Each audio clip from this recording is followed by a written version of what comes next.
I'm Joseph, and this is Fish Jelly. Nick is still gone. He's in Italy at the Venice Film Festival. So I'm here by myself, just rambling on. First, we have a winner for RuPaul's Drag Race All Stars 6. The winner is Kylie Sonique Love.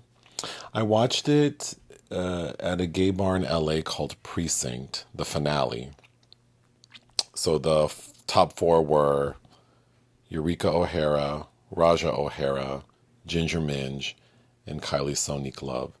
And based on the crowd, which there were quite a few people there, Raja and Kylie were the fan favorites. Also, just sort of very casually looking on social media, like at hashtags, it would confirm that Raja and Kylie were the favorites. They all had to record a verse and perform to an original RuPaul song, sort of a country tinged song. Before the queens recorded, they were speaking to Tanya Tucker via video. And at the end, Ru says, I'm going to put you on the spot and ask if you'll be on the track. So, of course, the queens are like, oh my God, I can't believe I'm going to get to record a song with RuPaul and Tanya Tucker. And once we hear the song, Tanya Tucker's not on that song. She's in the very opening, and I think she just says, like, hi, Ru. So her contribution is minimal. But I think they all did a fine enough job. The decision, as Ru said, was made after each queen performed individually to a Lady Gaga song, the name of which I don't recall. And that was interesting. I think the highlight of the four lip syncs was Kylie Sonique Love, who had on a beautiful, like, spiked latex dress with a really neat coat, slipped, but then she turned the slip into like a tumble, and the crowd went insane. So it was at that point I figured she's going to win, and she did. I was touched. My few little feelings were definitely touched. I'm happy with her winning. I also would have been very happy with Raja winning. I feel bad for Ginger because she's come so close now twice. And she's been on the show 3 times. So it's just kind of like, girl, just give it up. Even in the show, she says that and Ru also says this, that she's one of the most successful queens to come out of the franchise. And I don't know, that kind of caught me by surprise. I mean, I don't know if Ru is thinking like the top, 25 or 30 most successful queens, then yeah, she'd be in that top. But when I think of the most successful RuPaul's Drag Race queens, I don't think of Ginger Minge. But good for her. She's back on. And, Eureka is doing well outside of Drag Race, so that's good for her. But yeah, the real winners of this season, I think, are Raja, Kylie, and Silky Nutmeg Ganache. I didn't watch this past week's Drag Race Holland. I'll wait for Nick to return. But I went out for a drink the other night, and some people were talking to me about YouTube and were asking me like what I like to watch on YouTube, which is such a hard question because I don't have a like one channel I follow. I just watch a bunch of random shit. I usually get involved in some sort of like wormhole because I'll look up a video of like the making of like the longest bridge, and then somehow from that I'll get to like I don't know, Buzz Aldrin or something. It takes a weird turn, but I did want to talk about a show that is on the TV1 network called Unsung, Unsung. It is, most episodes are available on YouTube, but it's like a music documentary program. that primarily focuses on R&B and hip hop music artists from like the 80s and 90s who were usually like they're not all one hit wonders. They may have had a string of hits, but then due to some sort of crisis, they end up sort of being like underappreciated by, current fans of R&B and B and hip hop. And there are probably like 100 episodes, I believe. I've certainly watched all of them more than once. I've learned so much, but I bring this up just to share how much I like the show. But today, in fact, I was watching the Unsung for the R&B group H-Town. Their big hit was Knockin' the Boots, Da Boots, D-A. So I was watching their Unsung, and I learned something I didn't know, which is they had an album in the 90s called Ladies Edition Woman's World. And this was in response to their two previous efforts. They were sort of like the proteges of Luke, who was known for making really, really raunchy music, like that one song, Oh, Me So Horny. So he mentored them. Their version of R&B was highly sexual.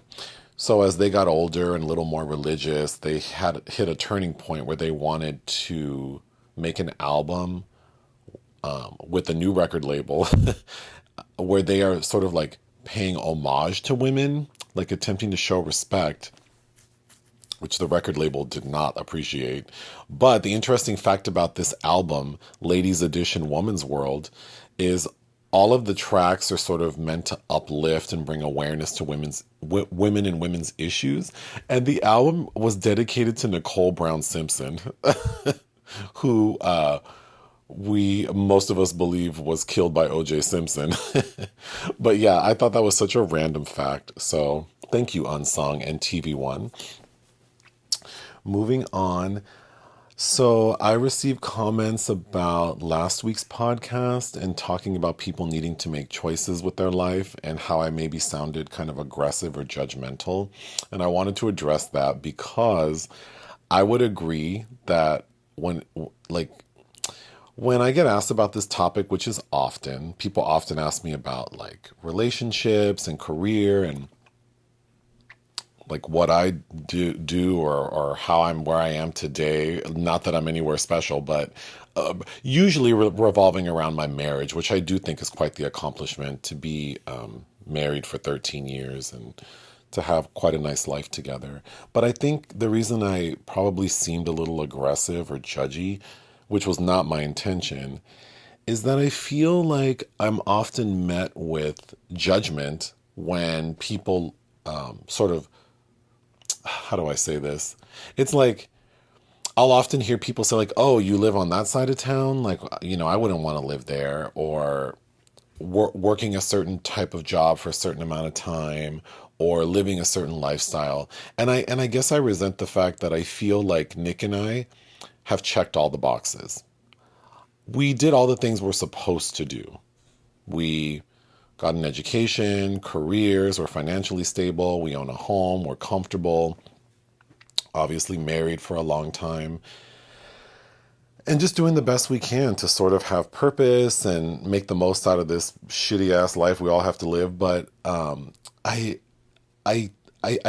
resent being treated like, okay, so I did all the things I'm supposed to do and I'm trying to make the most of it, but because I'm not, well, again, I'm going to sound judgmental because I feel like, okay, so usually it's people who are kind of like loafing about, bullshitting, like not really attempting to settle down or think about the future are often the people who will comment on the choices I've made. And I think while maybe a lot of my choices are boring and maybe I'm not that much fun most of the time, it really is a function of me just wanting to be comfortable and to live out the rest of my life, however long that will be, feeling like I have a purpose, feeling like I'm stable. I don't want to be anxious. I don't want to worry about where I'm headed. I really want to set myself up so, I can maximize my efforts. And, the big word for me is being comfortable. That's really what I think about. So I don't know, maybe, yeah, I'm sure I sound judgmental, but it just annoys me when people want to criticize, like, oh, you live there? Like, why don't you live in West Hollywood? You know, because we don't live in West Hollywood or Venice or Santa Monica or DTLA, so it's not very sexy. But I think, like, well, you know, because I wanted a 5 bedroom house. Like, I wanted space. I wanted a driveway to park my cars and wash my car, and I want people to be able to come over and there's parking on the street. Like, that's why I live where I live. And I'm still in LA, and it doesn't take me that long. In fact, I can get to downtown LA faster from where we live than people who live in West Hollywood can to downtown LA. So, yeah, that's all I wanted to say about that. Also, someone sent me a list of like questions to answer, and there were a lot of them, and they were pretty many of them I really couldn't think of answers. They were a little complicated, but they're supposed to be funny. I did pick a few that I thought I would answer. So here we go. Is cereal soup? Why or why not? I would say cereal is not soup. When I think of soup, I think of the broth, and you know, milk or whatever milk substitute one uses, I would not consider broth. So no, cereal is not soup. Next, what's the best Wi-Fi name you've seen?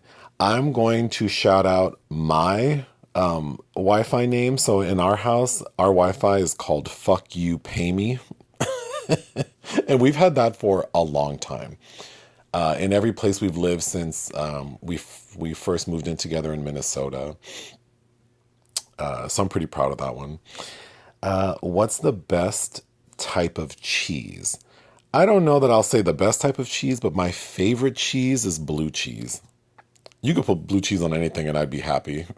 Eggs, burger, salad, charcuterie. I love blue cheese. What is the funniest joke you know by heart? I only know one joke, and it's this. Do you want to hear something funny? Decaf.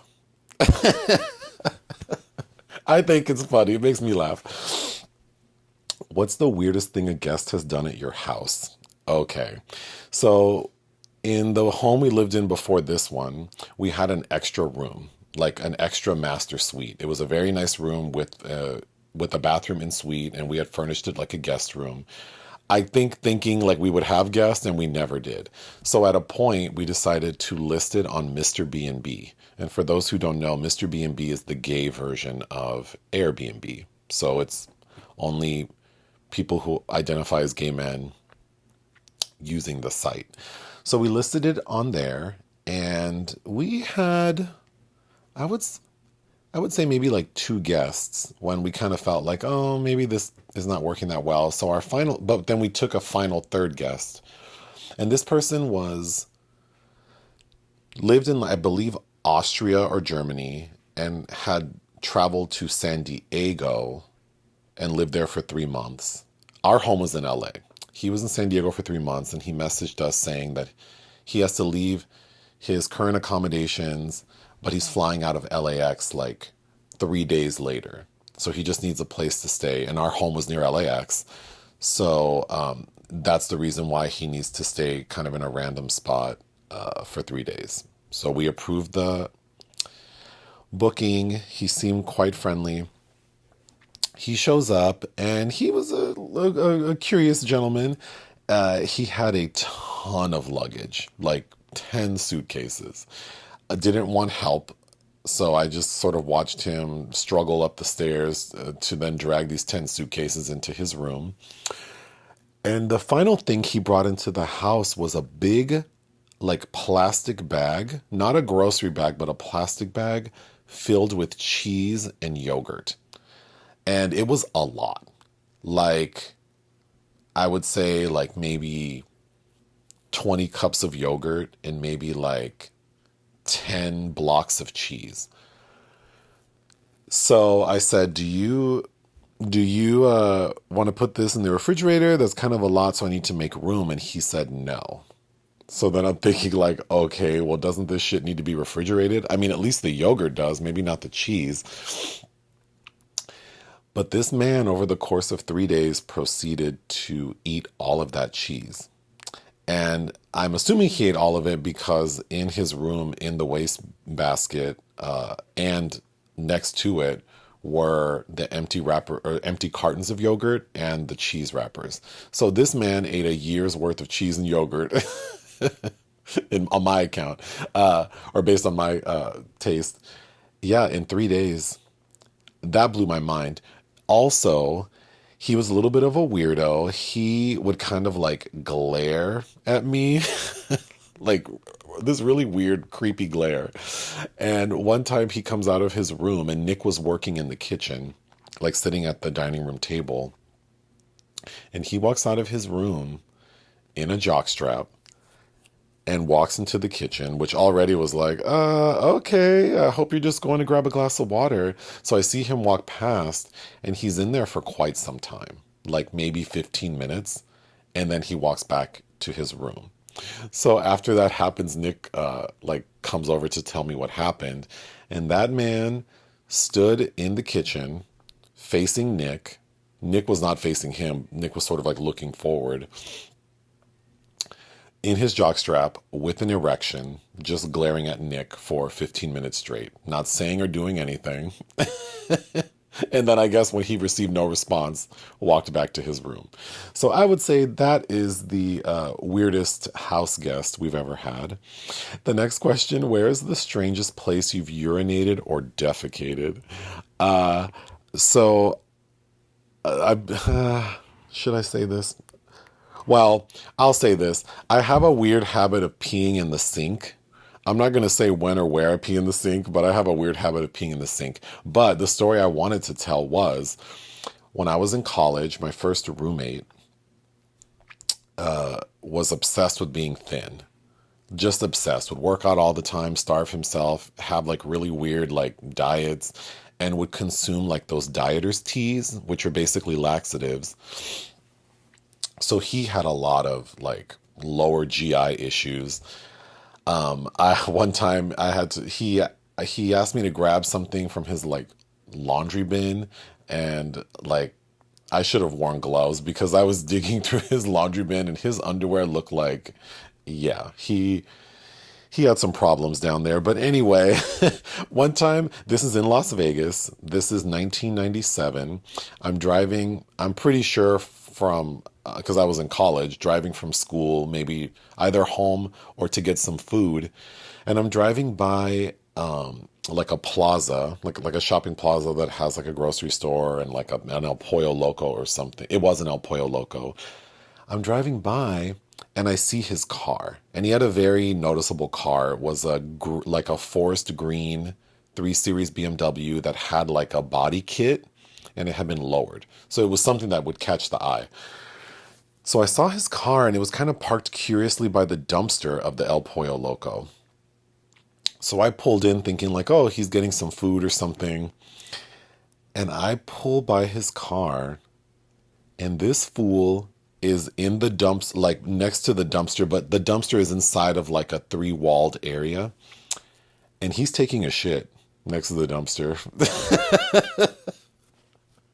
And when I walked up, he looked at me so sad. Like when you watch a dog taking a shit and they just look at you with sad eyes. That's how he looked. So that's the story. The final question I'll answer is, if you were wrongfully put into an insane asylum, how would you convince them that you're actually sane and not just pretending to be sane? I thought this was an interesting question because I used to work in an acute psychiatric ward. So if this ever happened to me, I think, or to anyone out there, the key to convincing people you're sane is to give it time. Because I noticed working in the acute psychiatric ward that people would seem very put together, very reasonable, and very well adjusted for like days at a time. They would just be so chill, and you could have conversations, or, you know, having conversations with them, like sensible conversations would be very easy, mild-mannered, you know, people for days at a time. And then all of a sudden, it would kick in. And that's when I'd realize like, oh, okay, that's why you're here. So I think like in movies, when characters get like wrongfully like committed to some sort of like psychiatric facility and they immediately lose their shit. It's like, well, that is not helping your case. You need to stay calm and collected for a period of time to demonstrate that you are of sound mind and body. So that's what I would do, is just ride it out for a while, to prove that this is not just me on an upswing. All right, that's that. Moving on. I watched a couple of movies this past week, so I'll talk about those as the topic. But before I do that, I wanted to mention the death of Greg Leakes. He's the husband of Nene Leakes, who most of us know from The Real Housewives of Atlanta. And I bring him up. It's sad. I used to and do occasionally still watch Real Housewives of Atlanta, so I've seen a lot of him on television. They had a contentious relationship, but he always seemed like a nice gentleman. So, generally I don't mourn the loss of people I don't know or ever cared about, but it's still sad when people die because to others they will be missed. But I brought him up because he died of colon cancer, and it made me think, statistically men compared to women are far less likely to seek medical attention when they have an issue.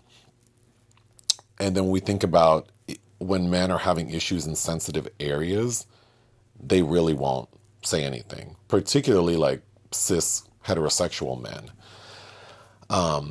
So if you're a dude or dudes who sort of, like how cats won't let you know when they don't feel well, it's so important to seek medical attention. And I know we live in a country where quality healthcare is not available to everyone, but if you do have access to healthcare and you don't feel well, say something. I don't care. I email my doctor all the time. If I have a question, if I need something, that's what they get paid to do. I don't feel bad. They can answer my question 10 times in a row. I do not care. That's what they get paid to do. But the point is we have to advocate for our own health.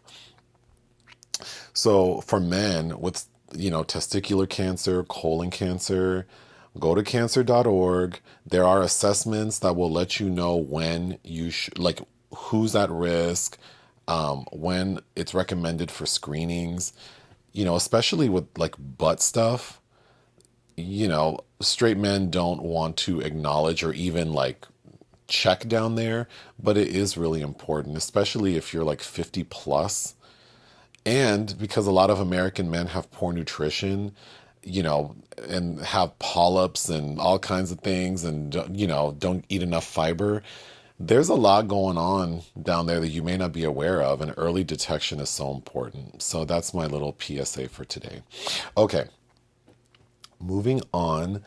So one of the movies I watched this past week was House Party, the 1990 film starring the rap duo Kid and Play. And I watched it because it's new on Netflix, and it occurred to me that of the 4 House Party movies, I've seen 2, 3, and 4, but I had never seen the first one.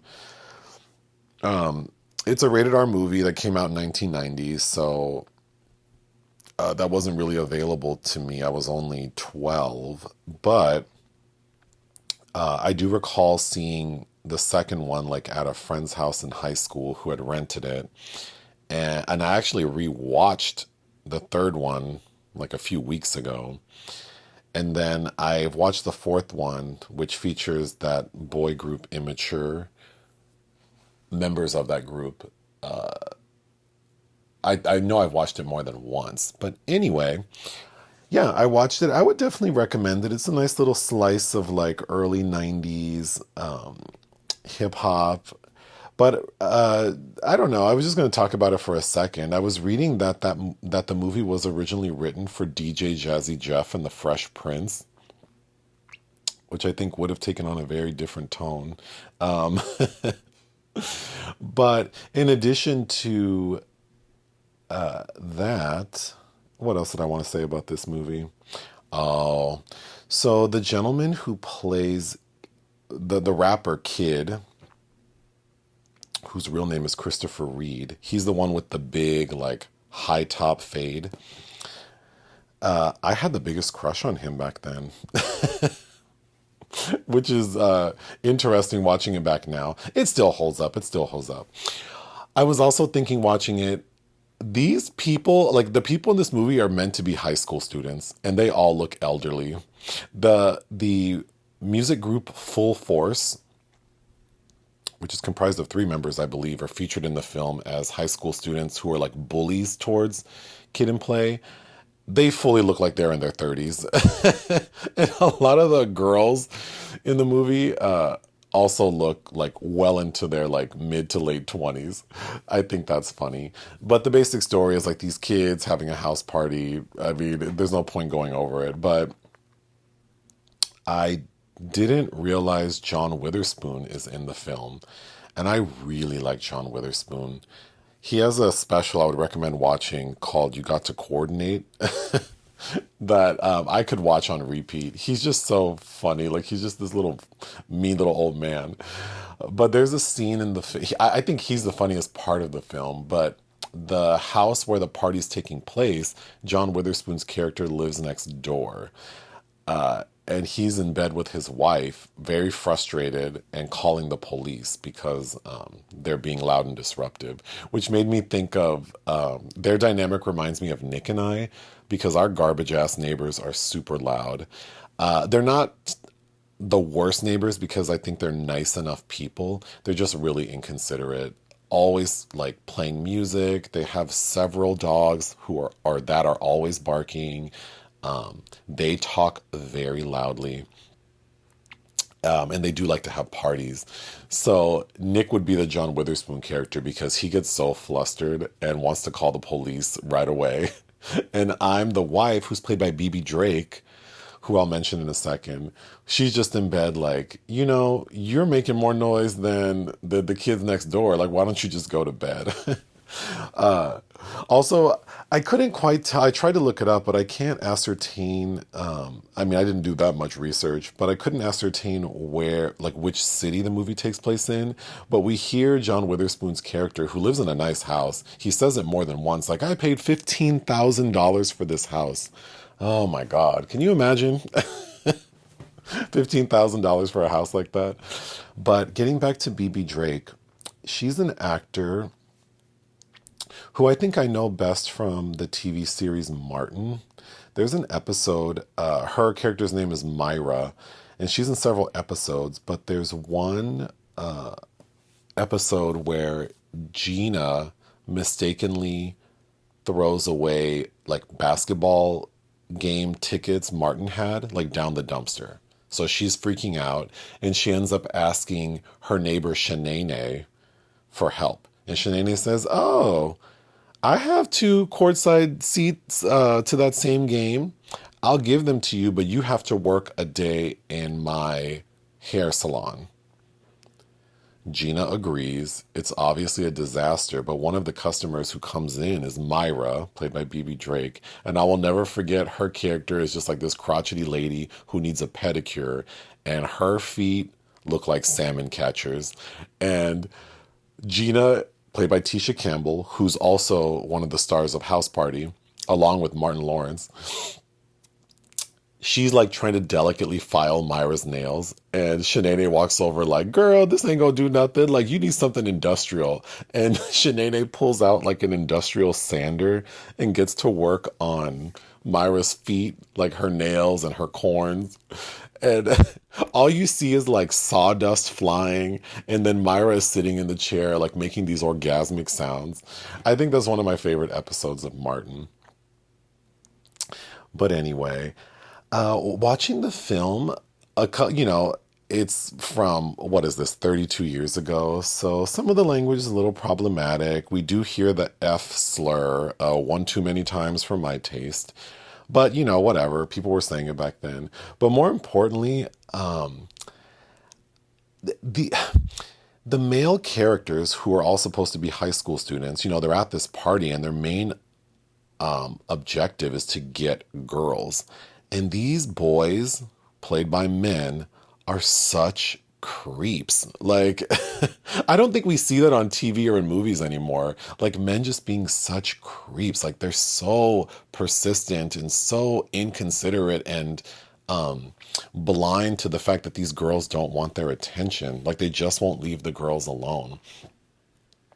And I think I was thinking about it because as a gay man, I can relate to being, maybe not nowadays, but when I was younger and cuter, like being approached by men and them not getting the hint, like attempting to be polite and saying, "Oh, thank you, that's very nice," like you can keep moving, and people just being persistent and won't leave you alone and will follow you around the bar and will or buy you a drink, and then now they own you. So I feel like maybe a lot of like straight guys behave that way because they don't know what it feels like to be pursued. Because most women will tell you, like, yeah, dudes are creeps. Like, they just, I mean, I don't know. I'm making a blanket statement, but it was very interesting watching these male characters interacting with the women. But the thing that I forgot is how popular the dances were. Not only in this movie, but Kid and Play had a couple of like signature dances that kind of defined like 90s dance moves. So that was kind of fun to watch. My recollection is that I preferred House Party 2 because now they're in college and the production was a little bit bigger. But there's a scene where Kid is running from the bullies played by Full Force, and they're like running through an alley, and the bullies, both Kid and the bullies, run across what they think is a rat, but it looks like a possum. So it's funny that they thought it was a rat because it's clearly a possum. And then the bullies who are carrying a baseball bat stop, notice the rat, as they say, and they bludgeon it to death. I didn't like that. I did not like that. That seems so unnecessary. But again, it's funny how we look back at films from decades ago and how acceptable it was to show like violence against animals. Also, this sort of never-ending theme in urban films that's is still relevant today are like these racist-ass white cops who are just stalking all the black characters. Oh, namely, or one, I think, important scene involving Robin Harris, rest in peace. I forgot that he was in the first one playing Kid's dad. And his relationship with his son I thought was really sweet because he clearly loves his son, but he's struggling financially. The mom has died. I thought that was a really interesting take on that father-son relationship, because if I think about Friday, the film that stars Ice Cube and John Witherspoon again, John Witherspoon and Ice Cube's character's relationship is very different. It's much more sort of domineering and less respectful. So I did like that portrayal in this film. But getting back to problematic things, there's a scene where Kid gets placed in jail and he's waiting for Play to come bail him out. But while he's in there, there is a scene where there are all these men, because they're all in the same holding cell, and they want to rape him. So Kid has to come up with like a rap to distract them so they won't rape him. And then at the very last minute, like right as they're about to rape him, he gets out. That was a bit cringy.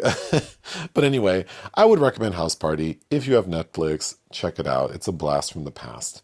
Okay, the main film I watched this past week was the new Cinderella film. The 2021 Cinderella film, directed by Kay Cannon, who some people may best know for producing the Pitch Perfect films. And then she directed that film Blockers, which I do recall enjoying as a adult comedy. But yeah, Cinderella. So we have this modern take. Well, I don't even know if it's modern. Well, I guess, yeah, modern take on the classic fable. The biggest difference is these songs are pop songs, like well-known pop songs. And the trajectory of Cinderella's life in the end is very different than what we know from the original cartoon. So what did I think about this one? It really wasn't my cup of tea. It started off on a really good note because the opening scene is a performance of Janet Jackson's Rhythm Nation. So I was very excited, very into it. It doesn't really make sense with what's going on in the movie, but it doesn't matter. I was very happy to hear it.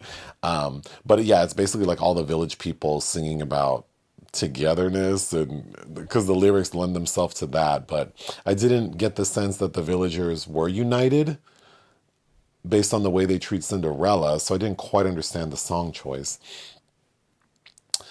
But we have Cinderella, played by that lady from Fifth Harmony, who's not Normani. I have to actually look her up. Her name is Camila Cabello, who I thought dated Justin Bieber, but I was corrected. That lady is named Selena Gomez.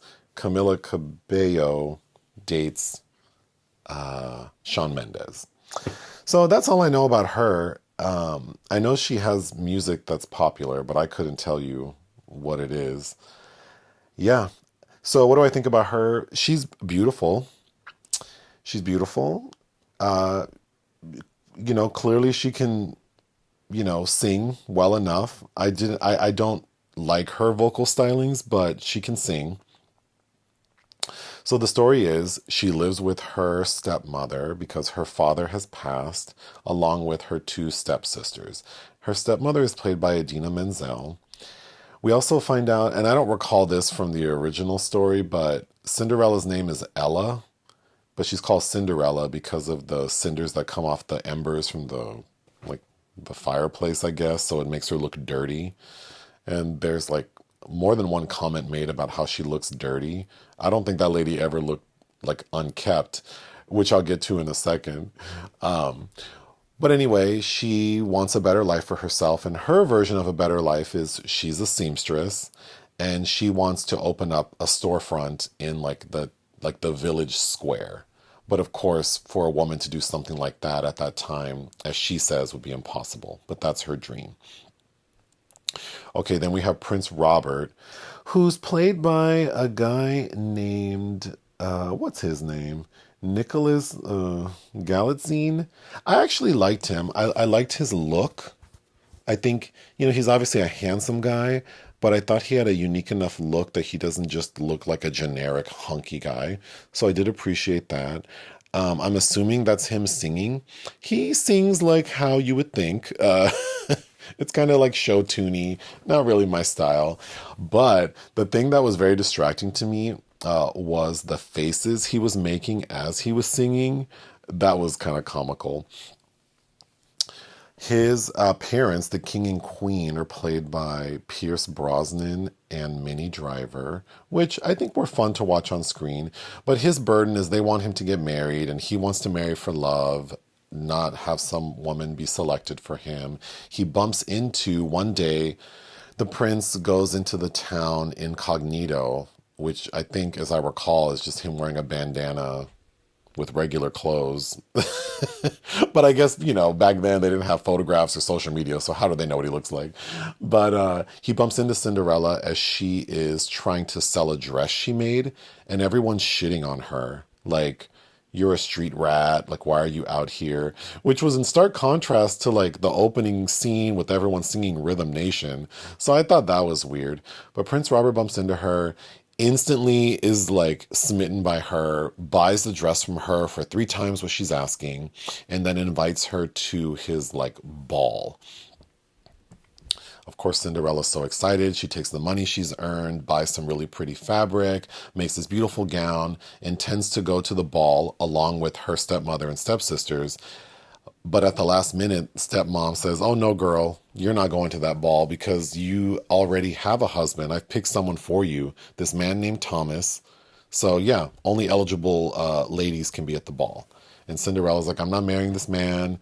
And her mom says, "Bitch, I don't care what you say. You're staying home tonight." And her stepmother throws what looks like a cup of ink on her dress and ruins her dress. Of course, Cinderella's really sad. She has her little 3 mice with her, and she is fostering a caterpillar that is in its cocoon, and the cocoon finally opens, and we see this beautiful butterfly. And at the same time that this happens, this is when Cinderella's is her plans to go to the ball are foiled. So she's crying, and the butterfly turns into her fairy godmother, or her fabulous godmother, played by Billy Porter. I thought Billy Porter was interesting. He's only in the one scene where he sort of turns her mice into men and gets her a horse and carriage and a beautiful dress. And he sings a song that was whatever. I can get to the songs in a minute. But I did think he was, up until the point where, which is like maybe like almost the halfway point, that's when the fabulous godmother shows up. I think it was kind of flat up until then. So seeing Billy Porter as the fairy godmother definitely picked things up a bit. But then the rest is she goes to the ball. But the twist is she tells the prince that, admit like she has to leave because she's going to turn into something, but I can't marry you because, as the prince tells her, his wife can't work. She would just be there for him, for the king, but she'll have the best life ever. And she's like, no, if I have the choice, I choose me, which I did like that line. So she said, yeah, I can't marry you because I want to like do my own thing. So that's a deviation from the story we all know. But then like his parents have like a little bit of a falling out because of course the queen is like, I can't believe you don't believe in love. We used to be in love. Like what happened? Things have changed. The king tries to win the queen's heart back. He's successful. The king has a change of heart, tells his son, like, you should go find this girl. And the end of the story is them deciding that they are going to be together, but they are not going to get married. And Cinderella has been given the opportunity to be like a traveling dressmaker for the queen of what I presume is some African country. And the prince has agreed to leave his kingdom and travel with his working wife or girl. They don't say wife, they say his love. So they have a non-traditional relationship at the end. Okay, so I really liked that aspect of the story, obviously. But I think overall it feels a little corny, and I'm a little confused by the song choices because they're all pop songs, but they range from like the 80s to the like late, noughts. So that's a pretty broad range of music for an audience that I'm assuming, I don't know who this would appeal to because I don't know. I don't have kids. I don't know what kids like, but it just seems kind of like something that people like under like 18 really wouldn't like, I guess. So I guess it might be people who are fans of like Camila Cabello, maybe. I don't know. As an adult, I found it a little... There are moments, but the humor is very scant. In fact, I only have, I think, like... I wrote down 2 lines that I thought were funny. One is when Cinderella meets the prince in like the village square, and he's trying to pretend like he's a common person, but then he says something that's clearly like something that like royalty would say. And he says, oh, well, that's because I've spent a lot of time around proper people. And then Cinderella says, oh, I've met a proper person before. I once shared an apple with a goat named King Roman. And for some reason, I thought that was funny. Maybe that's the only funny line I wrote down. Yeah, I don't think this was particularly humorous. I think the other funny scene is when Cinderella goes to the ball and she meets this African queen. The queen is admiring her beautiful dress and asks her, where did you get this from? And Cinderella trying to explain where she got her dress from, I thought was really funny because she stumbles a lot because she doesn't want to give away that she's like a peasant who made this dress. But then she also can't articulate that like her fabulous godmother made it for her. So I actually thought that was a fun moment. But speaking of the fabulous godmother, I was so frustrated that like there's no glow up for Cinderella. She looks the same from the beginning to the end. Like her makeup or her hair doesn't change. When she gets taken out of her like commoner's robes, which don't actually look that bad, into this fabulous gown, she's not wearing like her makeup's no different and her hair is still like those awful bangs and like pulled back into like a braid. That really bothered me. They should have done something major with her hair. So that's a fail on my end. The music. So a highlight, obviously, Rhythm Nation. I thought there's that Ed Sheeran song "Perfect" that Cinderella and Prince Robert sing to each other at the ball. I thought that was really corny. There is a number that opens the ball with a bunch of the female suitors singing the Salt and Pepper song "What a Man," and I thought that was pretty good. Cinderella has her glass shoes. And there's a scene, because in the cartoon, she's running and the shoe falls off. But in this movie, she throws her shoe at someone. But like she throws it and you hear it like hit the ground. And she throws it pretty hard and far. And I thought that shoe didn't break when she threw it like that. Okay, something I didn't like is, I guess I really don't know Idina Menzel beyond seeing Wicked on Broadway. Like 17 years ago. That's my only, I think, recollection of her. And then I know she used to be married to Taye Diggs. So I didn't realize that she had gotten older, but but I will say I am happy that she is not touching her face. I thought she looked really good because she looks natural. So good for her for that. But another thing that didn't work for me is the first of all, the two stepsisters aren't that awful. The one is kind of like self-absorbed more than mean, and the other seems to be somewhat compassionate.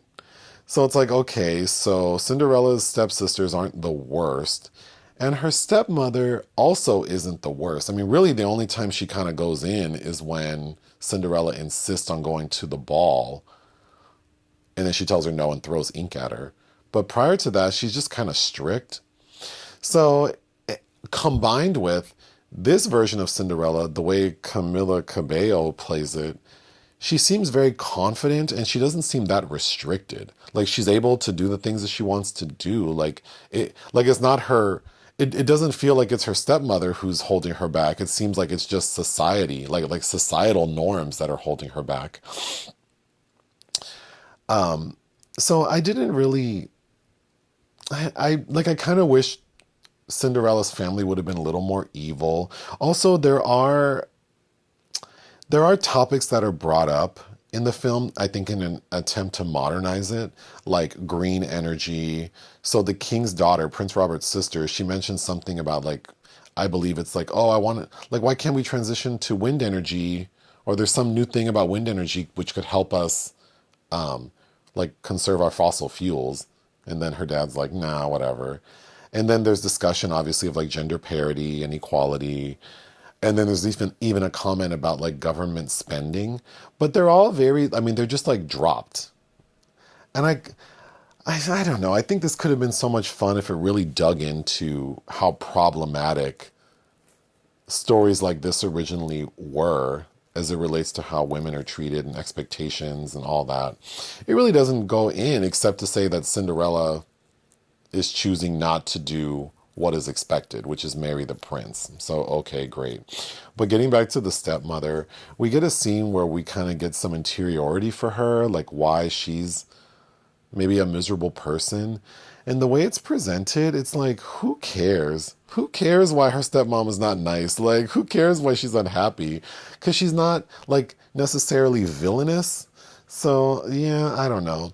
There's also another device, which is, like, in the village square, there's this man who's rapping, and he kind of serves as a narrator.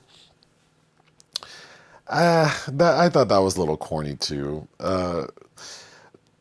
There's a line where Prince Robert says basically like, oh, commenting that being in your 40s is like very old because people would die quite young back then. But I thought that was funny because clearly Minnie Driver and Pierce Brosnan are over 40, like well over 40. So I thought it was funny that he's saying that. And also many people in the town square look older than 40. Um, but yeah, it's also funny because people, I guess when you don't live that long, you fall in love very quickly. That's another discussion that I think would be interesting to have is these depictions of how many people romanticize love based off of these stories they saw as a kid. And it's like, shit doesn't work that way, girl. You just don't meet your Prince Charming and fall in love and everything's gonna be okay. That's why some of y'all can't keep a relationship going because you're basing it off of like a cartoon. So it's so funny to see it even in this quote unquote modern retelling of a story that we still see this character, although it is Prince Robert who's smitten with Cinderella, not the other way around. Oh, another twist is the daughter, because Prince Robert is deciding to go with Cinderella on her travels, the daughter is now king. Um, oh, and then the final song of the film is Jennifer Lopez's Let's Get Loud. That was pretty cringy. Yeah, these song choices are just very interesting, but overall, I didn't enjoy it. I think if you like the two main people, then that's definitely a reason to watch it. But for my money and my time, I would rather watch Whitney Houston and Brandy in Roger and Hammerstein's Cinderella any day. That's all I have. Oh, and I'm pretty good on time. I'll say goodbye for now. Hopefully, Nick will be able to record with me next week. Thank you. Bye.